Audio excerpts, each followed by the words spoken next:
오늘날의 대세를 보면 참 어지러운 세상입니다. 어지러운 세상에 점점 정치도 점점 혼탁해지는 것을 봅니다. 보면 소위 정치인들이라고 하는 분들이 소위 아무 말 잔치를 많이 합니다. 막 얘기해. 아니면 말고. 그리고 심지어는 이제는 점점점 미국도 그렇고 한국도 그렇고 자꾸 이렇게 나뉘어 가면서 법을 자꾸 자기 쪽에 유리하게 왜곡하고 억지를 부리는 경향들이 자꾸 생겨나는 것 같습니다. 그러면서 억지를 부리는 걸 자기가 알아도 수치심도 없어요. 그냥 내가 유익한 대로, 내게 이익이 되는 대로만 움직이면 된다고 생각을 합니다. 근데 그런 면이 사회 전반에 걸쳐 흐르고 심지어는 교회 안에도 있어서 설교자들에게도 그런 유혹이 있어요. 성경의 말씀이 있지 않습니까? 이 성경의 말씀이 사실 우리의 원래의 마음 상태와는 다르게 갑니다. 원래 우리 속에 있던 말을 하는 게 아니에요. 우리는 원래 죄인이잖아요. 근데 그 죄인의 마음 속에 죄인의 길에서 벗어나는 길에 대해서 이야기하잖아요. 그럼 우리하고 달라요. 그럴 때 이 성경 말씀을 왜곡하는 일이 벌어진단 말입니다. 왜곡하는 일이. 그러니까 그 중에 가장 대표적인 예가 바로 이런 이 권위의 순종의 문제라고 생각을 합니다. 자, 선한 행동. 우리가 지난 시간까지 선한 행동, 우리 믿는 백성들은 선한 행동을 해야 된다 하는 데서 구체적인 세 가지 관계를 2장 13절부터 3장 7절까지 얘기해요. 먼저는 이제 13절부터 17절까지는 이 정치적 권세, 정치적 권위자들에게 어떻게 해야 되는가 하는 문제, 또 18절부터 25절까지는 그 일반 사회에서의 권위자에게 어떻게 할 것인가, 가정이나 일반 사회에서, 또 3장 1절부터 7절까지는 부부관계에서 권위의 문제를 어떻게 할 것인가, 바로 이런 면을 이야기를 하는데, 먼저 국가의 사회 간에를 그리고 교회와의 관계를 이야기할 때 본문 자체가 성경에서 우리에게 직접적으로 주는 명령이거든요. 근데 이 말씀에 그대로 수긍이 안 되는 면이 있단 말입니다. 왜냐하면 모든 시스템이 완전하지 않잖아요. 국가 권력도 완전하지 않아요. 모든 리더들도 완전하지 않아요. 바로 그런 상태에서 여러분이 다니는 회사의 직장 상사는 완전합니까? 부족해요. 나보다 못한 것 같아. 가정에서 남편이 나보다 못한 것 같아. 아내들이 생각할 때 부족해. 항상 우리가 얘기하는 게 뭡니까? 그 사람이 그 직책에 합당하면 우리가 순종합니다. 이렇게 얘기해요. 왕이면 왕다우면 우리가 순종합니다. 직장에서 사장이면 사장다우면 우리가 그대로 순복합니다. 가정에서 남편다우면 순종합니다. 근데 그 다운 사람은 100% 없어요. 이 세상에 존재하지 않아. 하나님 이외에는 전부 부족한 존재들이라니까요. 그 부족한 존재들이 있을 때 그럼 부족한 존재들이 하는 일이 뭐냐? 선한 일도 있지만 부당한 일도 많이 한단 말입니다. 그럴 때 어떻게 할 것인가? 그런 면에서 소위 시민 불복종 이런 면들 다루어서 이야기하기도 하는데, 자, 부당한 데에 대해서는 우리가 저항해야 되지 않느냐, 이런 생각이에요. 근데 많은 설교자들이 그 생각을 가지고 있어요. 그런데 여기 보면 뭐라 합니까? 인간의 모든 제도를 주를 위하여 순종하되 혹은 위에 있는 왕이나 총독에게 하라고 되어 있거든. 그래서 이 문제를 다룰 때 오히려 성경에 아니다, 불복종할 수 있는 면들이 여러 가지 있으면서 그 예를 듭니다. 오히려 그 면을 더 얘기하려고 해요. 대표적인 예가 뭡니까? 출애굽기 1장에 보면 애굽의 산파들이 히브리 사람들이 애를 낳을 때 바로는 명령했습니다. 남자아이가 낳으면 죽이라고 얘기했는데 산파들이 여호와 하나님을 두려워해서 그렇게 안 합니다. 안 죽여요. 이거는 순종하지 않은 거 아니냐? 얘기해요. 다니엘서도 보면 이 느부갓네살의 신상에 절을 하라고 다 해야 되는데 다니엘의 세 친구가 절하지 않습니다. 사드락과 메삭과 아벳느고가 절하지 않아요. 그래서 그들이 온갖 고초를 당합니다. 불 속에 들어가게 되죠. 다니엘은 다른 신에 대한 기도가 금지되어 있는 기간 동안에 계속해서 하나님께 기도하다가 또 걸리게 되죠. 신약에 와서도 예수님이 승천하신 뒤에 제자들이 그 성전에서 예수님이 부활하셨다는 말을 계속해서 선포합니다.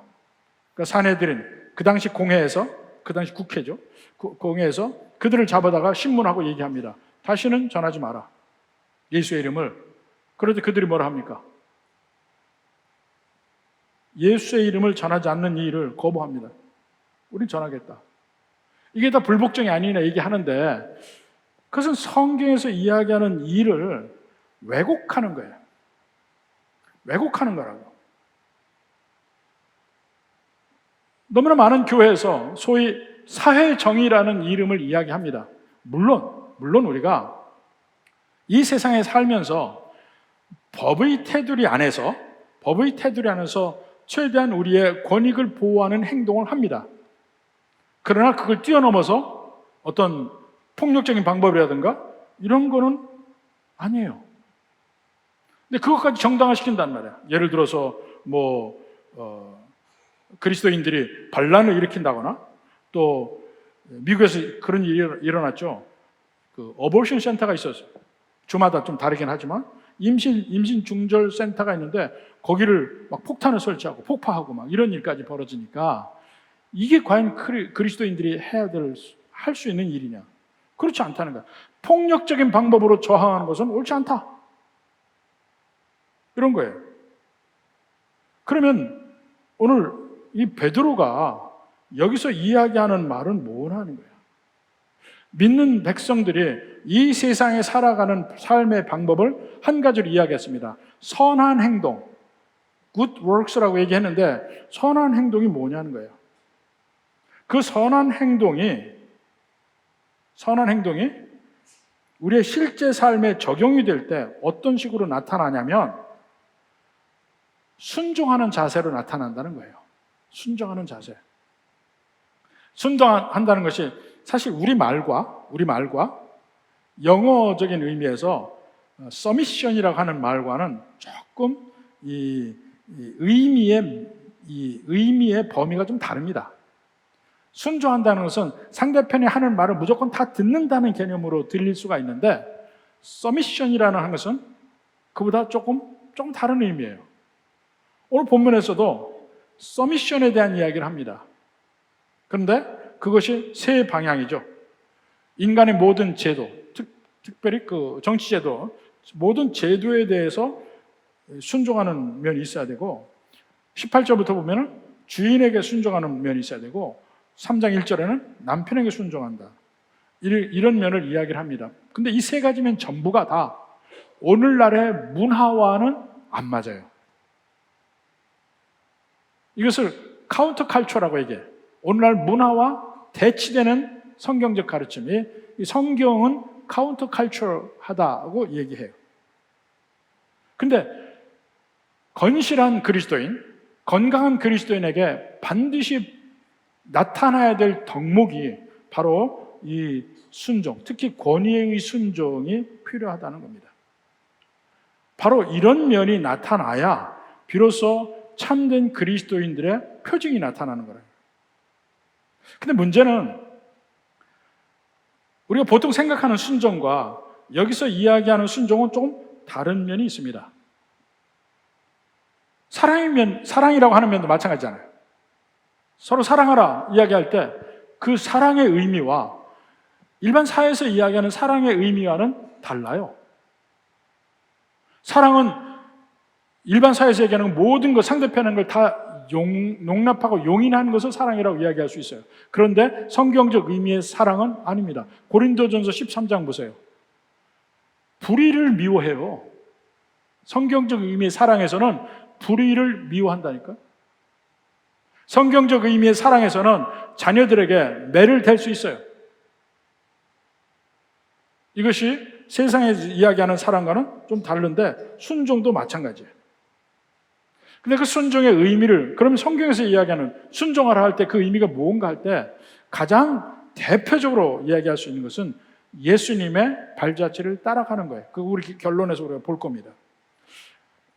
예수님의 발자취를 따라가는데 그게 구체적으로 어떻게 우리 삶에서 나타나는가? 오늘은 두 가지 면에 우리 모든 이 사회와 정치의 체제에 순종하는 면을 먼저 이야기를 합니다. 13절, 14절 봅시다. 자, 인간의 모든 제도를 주를 위하여 순종하되 혹은 위에 있는 왕이나 또 총독들에게 하라 그랬습니다. 왕이나 총독에게 순종하라. 근데 사실 베드로가 이 말을 할 당시에 로마의 황제는 네로였습니다. 네로. 바로 그 네로에게 베드로가 죽임을 당합니다. 바울도 죽임을 당합니다. 그 네로가 황제, 가장 폭정이 있는 그 때에 베드로가 이야기합니다. 왕에게 순종하라. 그리고 그 당시에 이스라엘의 총독은 베드로가 경험한 총독이 본디오 빌라도잖아. 빌라도가 어떻게 했습니까? 예수님을 죽인 사람이에요. 이 세상에서 가장 선한 예수님을 죽인 사람이에요. 그 다음에 펠릭스라는 총독이 있었어요. 그는 바울이 죄가 없음을 알고도 바울을 풀어주지 않았어요. 끝까지 2년이나 감옥에 가둬뒀어요. 그걸 결국은 로마에 보냈거든요. 그런 환경 속에서 왕과 총독에게 순종하라고 이야기를 합니다. 우리에게 가장 좋은 정치 체제는 어떤 것이 있을까요? 가장 좋은 정치 체제. 제가 정치학을 전공했잖아요. 대학 때. 그 정치 체제가, 인간이 만든 정치 체제가 여러 가지가 있습니다. 한쪽 스펙트럼에는 민주주의가 있어요. 민주주의, 그 다음에 과두정치, 왕정, 독재, 마지막에 무정부가 있어요. 모든 정치 시스템에 장단점이 있습니다. 근데 어떠한 정치 시스템도 무정부보다는 나아. 인간의 환경, 삶의 환경 중에 최악이 무정부 상태예요. 그래서 심지어는 가장 악한 독재 정부라도 무정부보단 나아요. 기본적으로 그들은 치안을 유지하거든. 기본적으로 그들도 악한 자를 벌하고 선한 자를 상주는 그 시스템은 존재하거든. 그 면을 얘기하는 겁니다. 14절에 그가 악행하는 자를 징벌하고 선한 자를 포상하기 위하여 보낸 총독. 원래 이 세상의 모든 시스템은, 왕이나 총독이나 모든 정치 시스템은 기본적으로 이를 위해서 만들어진, 하나님이 허락하신 제도라는 거예요. 그러면 그 중에 어떤 제도가 제일 좋을까요? 인간이 만든 제도는 결론부터 얘기하면 어떤 것이 더 좋으냐? 그것을 얘기할 수 없습니다. 다 환경에 따라 다를 뿐이에요. 제가 그 전에 공부할 때 그런 공부를 했습니다. 과연 어디에 모든 나라의 민주주의가 다 맞는 게 아니다. 저는 그렇게 공부했어요. 민주주의가 맞는 환경이 있어요. 그러니까 경제적으로 모든 사람에게 경제적으로 균등한 일이 많을 때는 민주주의가 가장 적합한 환경이 돼. 근데 부가 집중된 순간에는 민주주의가 제대로 작동하지 않는다 하는 거예요. 왜 작동하지 않느냐면 거기는 포퓰리즘이 작용할 수 있어요. 중후 정치가 작동할 수 있어. 돈 뿌리면은 표를 얻을 수 있다니까. 그러니까 남미나 이런 데서 포퓰리즘이 강하게 드는 이유가 대다수가 너무 가난하기 때문에 그래요. 가난한 데는 포퓰리즘이 들어갈 구멍이 생기고 여지가 있고, 포퓰리즘이 있으면 나라가 망합니다. 더 안 좋아져. 그런데도 백성들은 그 포퓰리즘의 정치인을 뽑아요. 어리석게. 그것을 중후정치라고 그래요. 제가 신학을 하면서도 서양인들의 머리의 사고방식에는 이 세상의 최고, 하나님이 주신 최고의 이 정치체제는 민주주의라고 생각해요. 그것 때문에 우리가 우리 수업 시간에 강하게 논쟁을 한 적들이 있습니다. 민주주의가 뭐가 제일 좋은 제도냐? 민주주의가 하나님이 만든 제도냐? 아니에요. 세상의 모든 정치체제는 하나님이 만든 정치체는 아무것도 없습니다. 심지어 민주주의도 아니야. 성경의 민주주의 보십시오. 100% 성경에 나오는 모든 민주주의는 하나님을 대적하기 위해서 모였어요. 바벨탑에서부터. 사울이 그가 왜 왕에서 쫓겨납니까? 백성들을 두려워해서 그랬어요. 하나님을 두려워하지 않고 백성을 두려워해서 백성이 막 빠져나가고 하니까 빨리 제사를 지내야 되겠다 하다가 그가 멸망의 길로 간 거예요. 민주주의가 어디 있어요? 신약에서 민주주의 있습니까? 없어요. 제비 뽑기 했어요. 하나님의 뜻을 구했어요. 민주주의가 극단으로 가면, 자 보세요. 공산주의. 백성의 힘으로 러시아 왕정을 무너뜨려 놓은 게 공산주의예요. 그리고는 소비에트 연방이 생긴 거예요. 백성의 힘에 의해서. 히틀러요. 선거로 된 사람이에요. 선거로. 민주주의가 좋다고요? 이건 마치 오늘날에도 참 이상하게 돌아가는 게, 아이들에게 매를 대지 마라. 아이들이 원하는 대로 해주면 어떻게 될까요? 자기에게 해가 되는 일만 할 거야. 저도 어려서 제가 외아들이니까 제가 원하는 대로 많이 살았을 거 아니에요? 제가 어려서 제일 좋아한 음식이 뭔지 아세요? 미륵국이었어요. 미륵국가 뭔지 모르죠? 일본에서 모리나가라는 회사에서 나오는 밀크 캐러멜이 있어요. 그거를 미륵국이라고 그랬어요. 그 미륵국을 너무나 좋아해서 제 입에 달고 살았는데 결국 이빨이 다 망가져서 1년에 이빨을 9개 뽑았어요. 이빨이 다 상해가지고. 그게 내가 원하는 대로 살면 그렇게 돼요. 어린애들이 아무것도 모르는데 그저 내가 눈앞에 보고 하고 싶은 대로 하면 어떻게 돼요? 그걸 못하게 하고 막고 바른 길로 가게 하고 하는 것은 부모가 해야 될 일이고, 심지어 그것이 확장돼서 국가도 마찬가지야. 국민이 엉뚱한 방향으로 가면 그걸 바로잡고 이끌고 바른 길로 가게 해야 되는 그 어떤 리더가 필요하다는 거야. 그래서 그런 면에 가장 독재의 선한 면은 철인정치, 민주정치도 가장 선하게 나올 수도 있어요. 그런데 모든 정치체제는 나쁘게도 얼마든지 나올 수 있어요. 그게 인간의 제도예요. 성경에서는 인간의 제도에 대해서 말하지 않아요. 모든 인간의 제도는 근본적으로 악한 거야. 하나님을 대적하는 제도. 그런데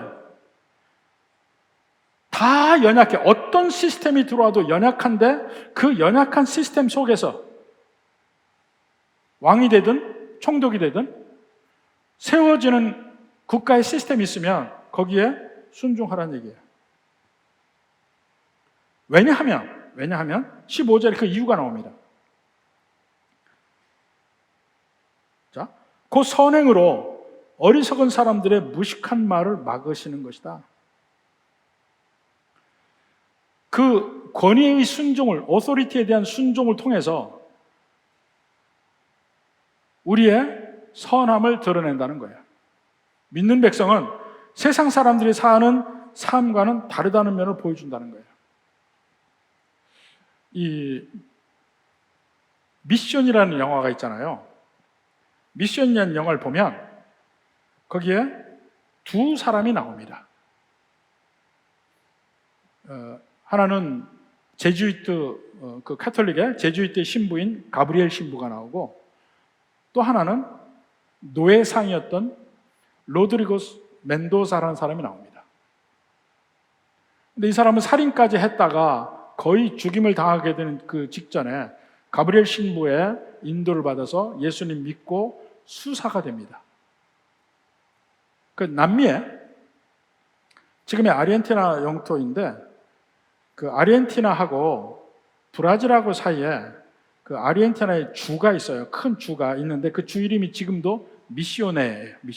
미션, 선교가 되었던 지역이라고 해서 미시오네라는 주가 있어요. 거기에서 있었던 일인데,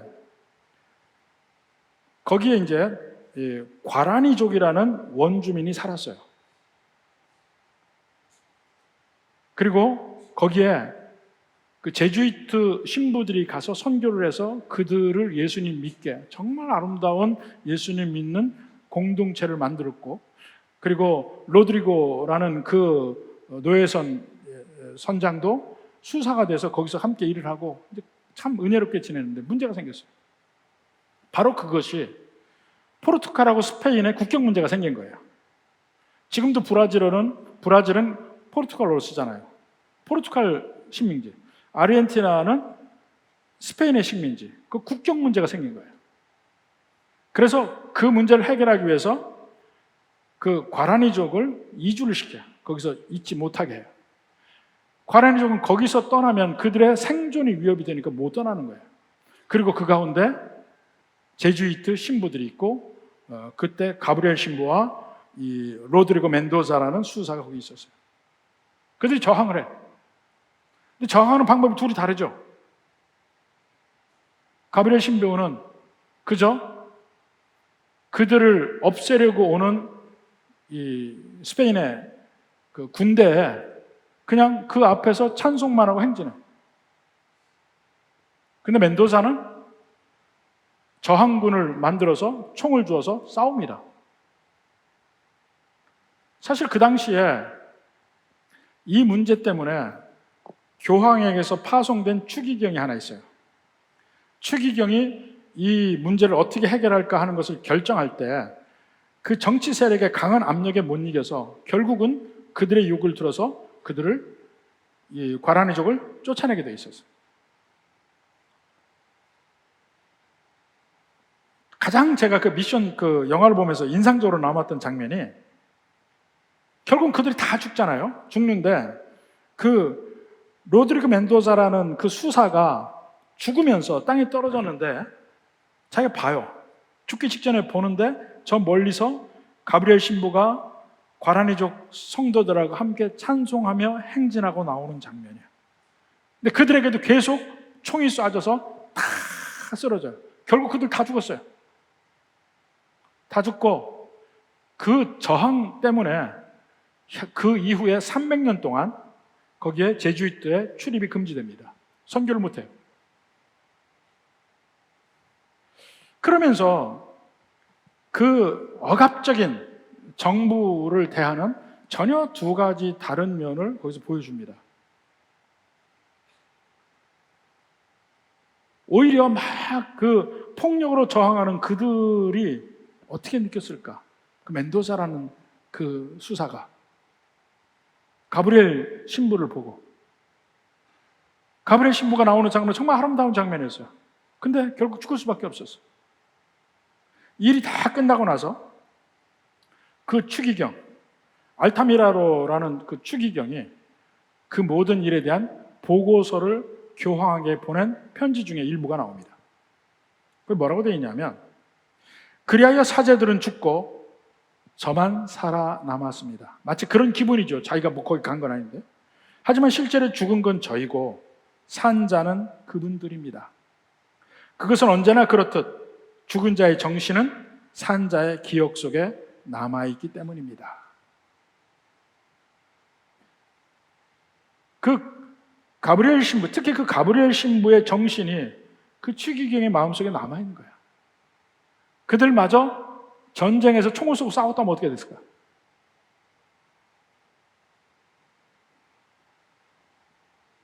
믿는 백성의 선행이 그저 모든 일이 완벽할 때, 잘 되어질 때 보여지지 않아요. 믿는 백성이 빛을 발하는 때는 언제냐면 그 주변이 어두울 때, 세상에 온갖 불의와 온갖 추악함이 널려 있을 때 믿는 자의 선함이 빛을 발합니다. 근데 그 선함은 대개 고통 속에서 발해요. 그게 차이점이에요. 반대로 이 세상 사람과 똑같이 산다면요, 믿는 백성들은 더 욕을 먹어요. 세상에 악을 행하는 사람 얼마나 많습니까? 그런데 그 중에 크리스찬이 악을 행하면 신문에 꼭 부연 설명을 해. 이렇게 악은 저지른 사람은 교회의 어떤 사람이다. 부연 설명이 나와요, 신문에도.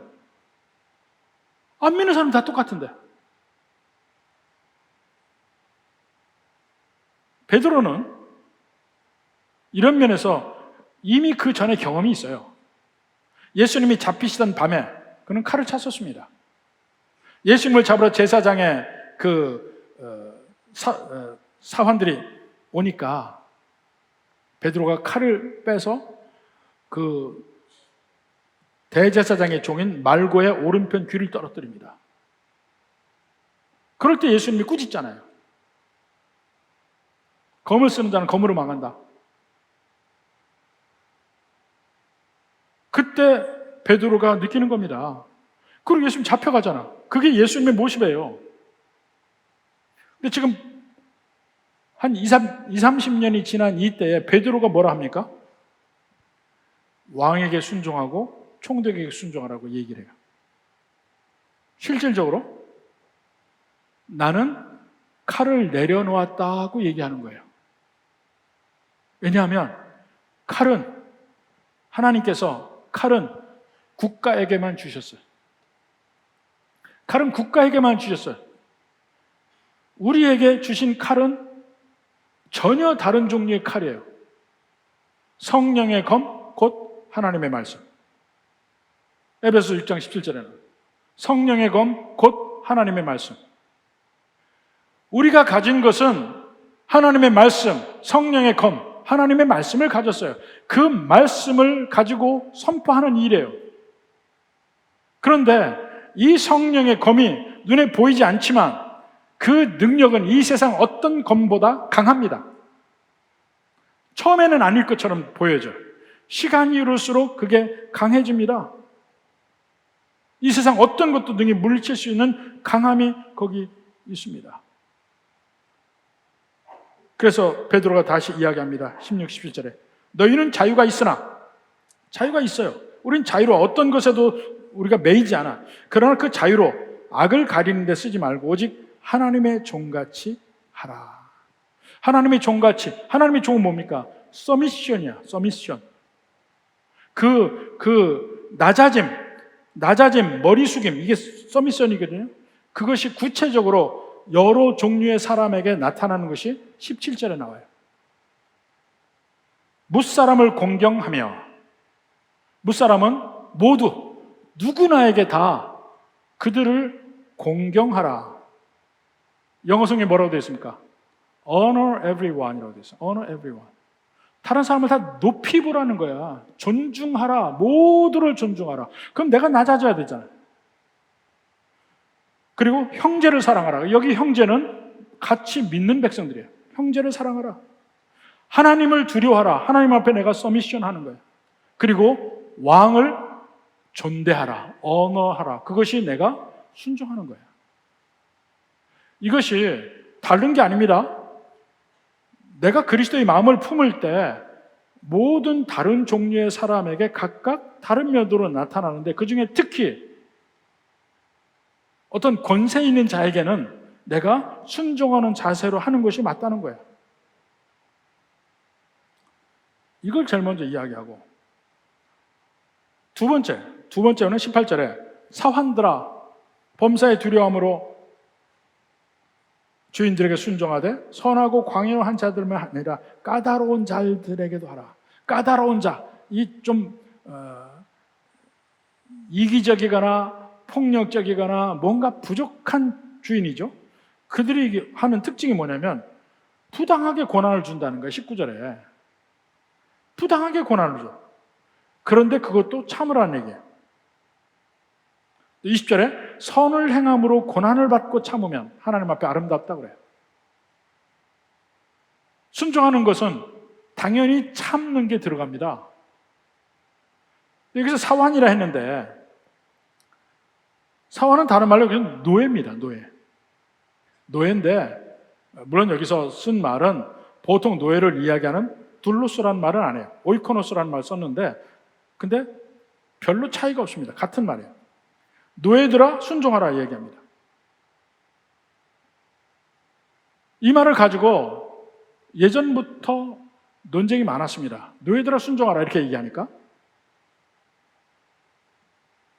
사실 이 산업혁명 이후에 대항해 시대가 여기면서 유럽의 각국 나라가 이 온 세상에 다니면서 제국주의로 정복을 하면서 많은 노예들이 생겼습니다. 특히 아프리카에서 노예들을 데려와서 그 노예를 시스템으로 만들어서 미국에까지 사용을 했는데 과연 성경에서는 노예 문제를 어떻게 이야기하는가? 기독교가 공격받은 이유 중에 하나가 노예들에 대해서 침묵했다는 얘기예요. 왜 노예 해방을 부르짖지 않았느냐? 왜 노예들에게 순종하라고만 얘기했느냐? 여기 있는 말씀처럼 이렇게 공격을 하기도 합니다. 그래서 어느 분은 박사학위 논문이 그게 있어요. 이 미국의 노예제도 아니면 서유럽의 그 산업혁명 이후에 노예제도와 예수님 당시 그 로마 시대의 노예제도와 다르다는 면을 굳이 보여주는 연구를 했어요. 그래서 그때의 노예제도는 살만했지만 나중에 미국의 그 흑인들의 노예는 그 인종에 대한 차별이고 뭘 여러 가지 이유를 들어서 이것은 노예 해방을 그거 해야 된다, 주창해야 된다 면을 얘기를 했는데 제가 보기엔 그게 그 말 자체, 그 논리 자체가 구차하다고 생각해요. 왜냐하면 미국의 노예들이나 그 당시 로마 시대의 노예들은 기본적으로 노예의 특징, 노예의 조건 다 가지고 있어요. 물론 로마 시대 노예는 중간에 자유인이 되는 사람도 있었어요. 그리고 인종에 국한된 게 아니었어요. 그렇지만 이 미국의 노예 제도와 다를 바가 거의 없다는 것이 그 당시 로마 시대 노예 제도를 보면 예수님 당시에 그 로마 제국 전체에 노예가 한 6천만 명 이상이 있었습니다. 그리고 로마 제국의 시스템은 모든 종류의 일은 노예들이 다 담당했어요. 노예와 자유인의 차이점이 뭐냐면 노예는 일을 하는 거고 자유인은 일을 안 하고 먹고 사는 거예요. 노예들이 일해서 만들어 놓은 걸 먹고 사는 게 자유인이었어요. 노예들은 결혼도 못했습니다. 노예들은 그냥 합숙을 했어요. 남자 여자 그냥 합숙. 애가 생길 거 아니야? 애는 누구 거예요? 당연히 주인 거지. 노예는 재산이니까. 아니 여러분 가정에 개 키우는 집 많죠? 순도 맘놈 놓으면 당연히 새끼가 생길 거 아니에요. 그 새끼 누구 거예요? 걔 아버지 거예요? 주인 거지. 주인 거야. 노예도 마찬가지라니까요. 노예가 아이를 낳으면 그 아이는 주인의 재산이에요. 그게 노예예요. 인간으로서 권리, 법적 권리, 노예로서 아무것도 없었어요. 주인은 모든 권리를 다 가졌어요. 이런 법을 만들어서 약속하고 시행하라 그런 거 없었어요. 그냥 말하면 법이야. 죽여도 돼. 그런 환경에서 노예 제도에 대해서 얘기 안 했다니까요. 성경에서. 왜 그럴까요? 인간의 시스템 자체에는 관심이 없어요. 성경에는. 뭐에 관심이 있냐? 인간의 마음에만 관심이 있어요. 인간의 마음이 변해야 된다는 거야. 예를 들어서 인간이 그 노예제도를 막 폭력적으로 해서 그걸 엎었다고 칩시다. 예를 들어서 스파르타쿠스가 이겨서 로마 제국을 전복했다고 칩시다. 그러면 새롭게 이루어지는 제도는 노예제도가 없었을까요? 새로운 독재 형태가 생겨나죠. 마치 러시아의 왕정의 폭정 속에서 그 러시아 국민들이 아파서 혁명을 했는데 결국 들어선 정권이 소비에트 정권이야. 그 왕정보다 더 악한 정권이 들어선다니까. 제가 지난번에도 얘기했잖아요. 남미에서 왜 끊임없이 정변이 일어나는가. 압제자들이 못 참겠다고 일어나서 반란을 해서 뒤집어요. 근데 새롭게 일어나는 정권은 어떻습니까?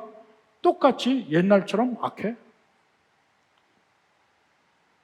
유일하게 인간의 시스템을 이길 수 있는 유일한 방법은 인간의 마음이 변하는 것밖에 없다는 거예요. 성경이 그 얘기를 하고 있는 거예요.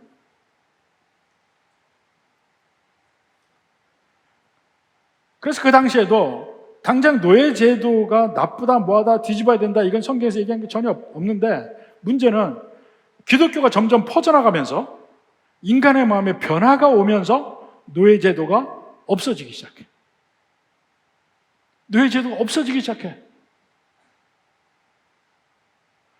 기독교가 점점 왕성한 곳일수록 인간의 평등이 더 많이 이루어집니다. 어디든지. 우리도 교회가 들어오면서 우리에게 양반 상놈이 얼마나 심했어요. 그 구별이. 제가 어려서도 그 집은 상놈의 집이네, 양반의 집이네, 이거 많이 따졌어요. 그 당시에 제가 아주 어렸을 때, 그러니까 50년대 말 60년대 초 이때에 우리 동네에 부잣집이 어디냐면 정육점집이 부자였어요. 정육점집이 부자라 그 동네를 다 샀어. 그리고 세를 주고 해요. 그 세를 들어 사는 사람들이 많은데 그러면서도 항상 손가락질했어요. 백정네 집이라 뭐 이러고. 그런데 교회가 들었으면 교회가 되면서 바뀌었다니까. 우리나라도요. 우리나라의 최초의 가장 대형 교회가 어디였냐면 서울의 대형 교회가 승동교회라니까요. 우리 하동 쪽에 가장 머리 되는 교회가 승동교회. 그 승동교회가 부흥한 이유가 뭔지 아세요? 예수님 믿고 복음이 들어가니까 거기에 양반 상놈의 구별이 없는 거야. 그러니까 백정들이 거기 들어갔어요. 근데 양반들이 와서 아이고 형님, 성도님 하고 고개를 숙여주는 게 너무너무 좋았대. 그래서 승동교회에 모든 서울 시내 백정들이 다 갔다는 거야. 그걸 부흥했어요. 신분의 차별이 없어지는 거야. 예수님 믿는 그 마음은 신분의 차별이 없는 거야. 사회적으로 어떤 시스템 속에 들어갔더니 그 관계가 없어요. 그 안에서는 다 평등하니까. 진정한 평등을 주려고 하는 것이지 시스템을 바꾼다는 의미는 아니었다는 거예요. 우리가 이 세상에서 가불은 존재합니다. 가불이 존재해. 권세자가 있고 그 밑에 사람이 있어요. 권위자가 있고 그 밑에 사람이 있어요. 국가 권력이 있고 그 밑에 사람이 있어요. 근데 다 완벽하지 않다고 그랬잖아요. 그럼 어떻게 됩니까? 당연히 부당한 일이 벌어져요. 그러면 인간의 마음에 부당한 대우를 받으면 맞서 싸우려고 그래. 그러니까 우리 같은 경우는 열린 사회에서는 그것이 정당하게 내 의견을 표출할 수 있는 방법이 있으니까 하면 돼요. 근데 그것을 부당한 방법으로, 폭력적 방법으로 또 복수를 하려고 하고 그건 아니라는 거야. 근데 우리 마음엔 그게 생기거든요. 그때 베드로 뭐라 합니까? 부당하게 당해도 복수하지 말라는 거야. 맞서서 복수하지 말라. 복수라는 의미는 뭡니까? 내 문제에 대해서 내가 주인이 되겠다는 뜻이에요. 내가 옳은 방향으로 해결하겠다는 뜻이 복수예요. 복수가 제일 먼저 언제 나온 줄 아세요? 창세기 4장 5장 가서 보세요. 라멕의 시가 나옵니다. 가인의 후예인 라멕의 시. 거기 보면 나를 상처 입히면 나는 그 사람의 목을 따겠다. 나에게 손해를 입히면 나는 77배를 받겠다. 이게 복수거든요. 그 라멕의 시에 나타나는 게 복수, 인간 세상에 일어나는 모든 일의 근본이에요. 근데 그 일이 우리의 마음에 다 있어요. 그러니까 우리에게 영원히 평화가 안 오는 거예요. 각자의 옳은 게 있고 부당하다고 생각해서 옳게 만들려고 하다 보니까 계속 싸움이 날 수밖에 없다는 거예요. 싸움이 나요. 언제나. 그래서 자녀 교육 때 얘기했잖아요. 형과 동생이 싸우면 어떻게 해요? 누가 옳았냐 그거 따지지 말라고 그랬잖아요. 어떻게 해요? 동생을 두들겨 패라니까. 그 형은 따로 불러서 얘기해야 돼. 동생은 형의 권위에 도전해서는 안 된다는 걸 가르치고 형은 따로 불러. 네가 형이니까 동생을 네가 보호해야 된다. 이건 따로 가르쳐야 된다니까요.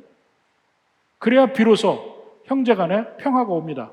맨날 옳고 그름 따지잖아요. 그러면 아이들이 항상 자기 논리만 준비하고 있어. 어떻게든 논리를 이기려고. 맨날 싸매요.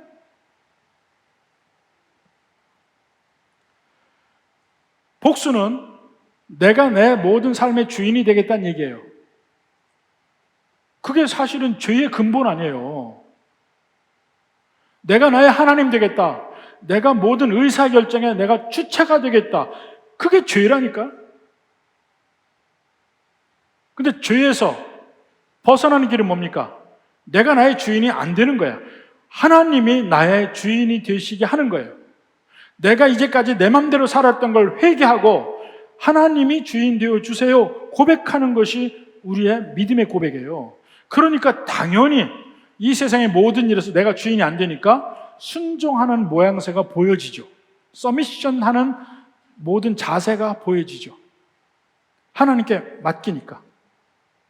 우리의 주권은, 내 인생의 주권은 내게 있지 않아요. 하나님께 있어요. 그걸 인정하는 자세. 로마서 12장 19절 봅시다. 내 사랑하는 자들아, 너희가 친히 원수를 갚지 말고 하나님의 진노하심에 맡기라. 이게 순종하는 마음이에요. 기록되었을 때 원수 갚는 것이 내게 있으니 내가 갚으리라고 주께서 말씀하시니라. 원수 갚는다는 건 칼이잖아요. 내 손에 칼이 쥐어지면 안 된다니까. 근데 하나님은 원수 갚는 건 내게 있다. 하나님께 칼이 있다는 얘기를 하면서 국가를 세우잖아요. 이 세상의 권위자를 세우잖아. 그들에게 그 범위 안에서의 칼을 쥐어준 거야. 위임권이라는 면이에요. 그들에게 맡기라는 거야. 그리고 그들을 인정하라는 거야. 아니, 그들이 하는 건 잘못됐다. 참으라는 거야. 참으라는 거야. 그 하나님께 맡기고 기도하라는 거야. 하나님이 해결하신다는 거죠. 그걸 막 반란을 일으킨다. 그 하나님이 원하시는 바가 아니다. 반란 일으킨 거예요. 내가 옳다고 확신하는 시스템을 만들겠다는 건데 사람마다 그게 다 다르다니까. 어떻게 하겠어요? 순종해야 된다 하는 것입니다. 순종해야 된다. 그리고 순종할 때 우리의 모든 관심은 근본적으로 하나님께 가 있어야 된다는 겁니다. 그러면서 우리가 그럼 구체적으로 어떻게 할 것인가? 그 예는 예수님을 보고 따라가야 된다. 그것이 21절에서 25절까지 말씀이에요. 이를 위하여 너희가 부르심을 받았으나, 순종을 위하여 부르심을 받았으나 그리스도도 너희를 위하여 고난을 받으사 너희에게 본을 끼쳤다.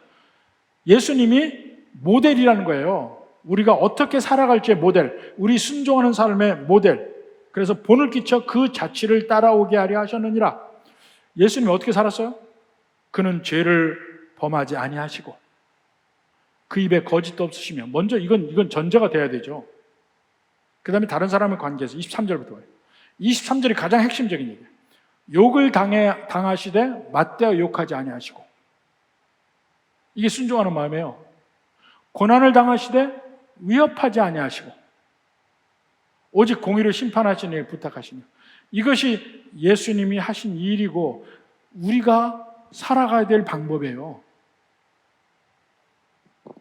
세상에 예수님처럼 억울한 사람이 누가 있습니까?